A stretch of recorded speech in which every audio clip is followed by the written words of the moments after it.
I still remember the first time I passed the Taylor Grady house. I was driving to the niche dining hall on Labor Day, and the riveting beauty caught my eye.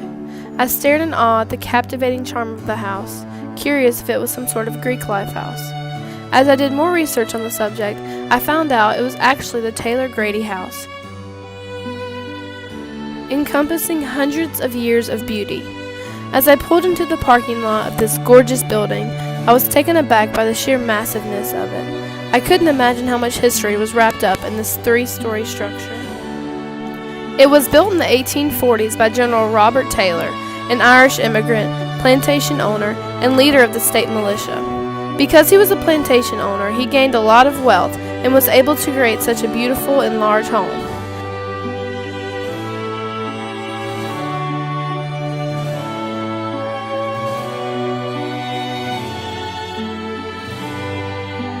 As of now, you should be connecting these two ideas that he was both a plantation owner and a military leader in the South during this time. Therefore, he must have been a slave owner who fought for the South in favor of slavery.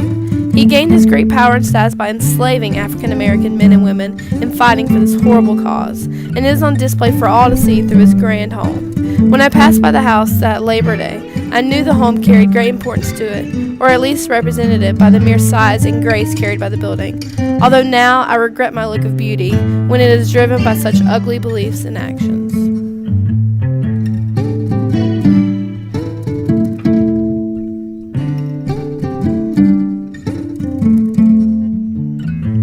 I had previously loved the ambiance of purity and perfection by the clean white paint on the outside and cleanly decorated inside. Yet now I just see the bloodshed and tears of the slaves of General Taylor that led him to being able to pay for all of it. Now, after entering the home, I look at all the fancy chandeliers, the thick elaborate curtains, and then the nice furniture with absolute disgust. General Taylor purposefully built and furnished his home in this way to show off his power and wealth.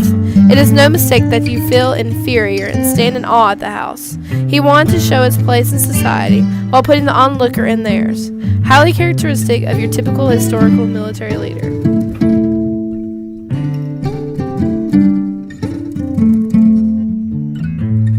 With the creak of every step, I hear the dark history that embodies this house. The house must stand as a reminder to all African Americans of the torture their ancestors endured at the white man's hand. With each painting, chandelier, room, column, step, and everything else in this house, I can hear a slave taking a whip in the back, a slave being forced to work on his farm, a slave being forced to bed with their owner, a slave being withheld from food.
Another resident of the home was Henry Grady and his mother while he was attending UGA.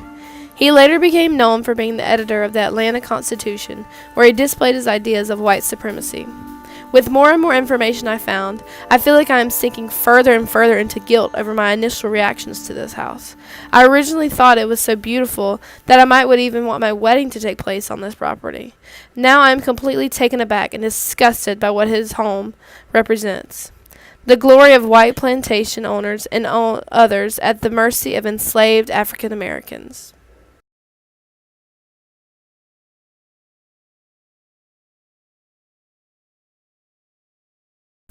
The real Taylor Grady house.